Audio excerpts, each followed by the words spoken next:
By Bethany Minell, news reporter. Labour MP for Kensington, Emma Dent, has branded the terms of the Grenfell fire inquiry a complete betrayal and accused the government of running scared. The politician's comments come after the release of the terms of reference to be considered in the public inquiry led by retired Judge Sir Martin Morbick. As well as attempting to establish the cause of the blaze, the inquiry will look into the actions of Kensington and Chelsea Council both before and after the tragedy took place. Image. The inquiry's first hearing will take place on the 14th of September. However, the broader social questions raised by the fire will not form part of the remit. Ms. Dent said this announcement is precisely what we feared.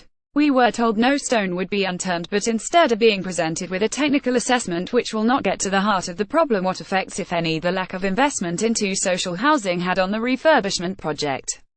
She also drew attention to the speed at which Sir Martin had considered the 550 written responses submitted after public consultations, prior to the finalising of the inquiry terms.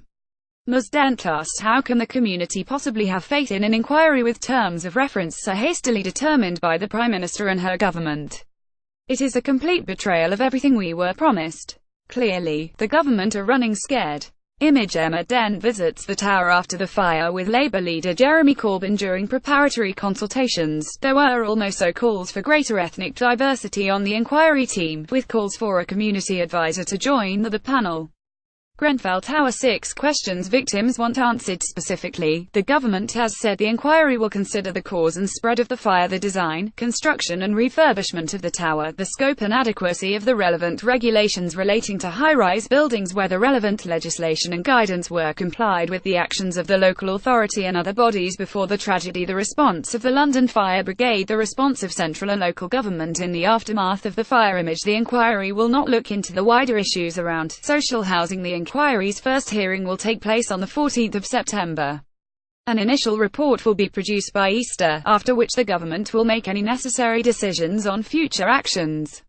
In his letter to the PM, Sir Martin said the need to complete the report quickly so as to identify safety issues that may exist elsewhere, and the lack of suitability of such issues for a judicial inquiry meant that social issues should not be examined. But while Mrs. May accepted Sir Martin's recommendations in full, she was very clear that the omission of the wider issues surrounding social housing policy did not mean that they were seen as a lower priority. Mrs. May said it is vital that there is justice for the victims of this appalling tragedy and for their families who have suffered so terribly.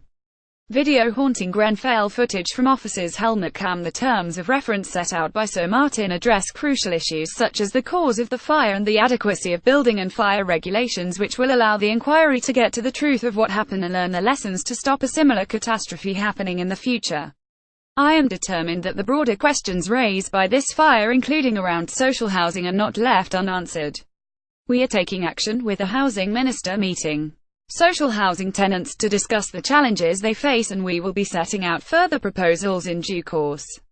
Housing Minister Alok Sharma will meet social tenants in West London and across the country in a bid to work out a national approach.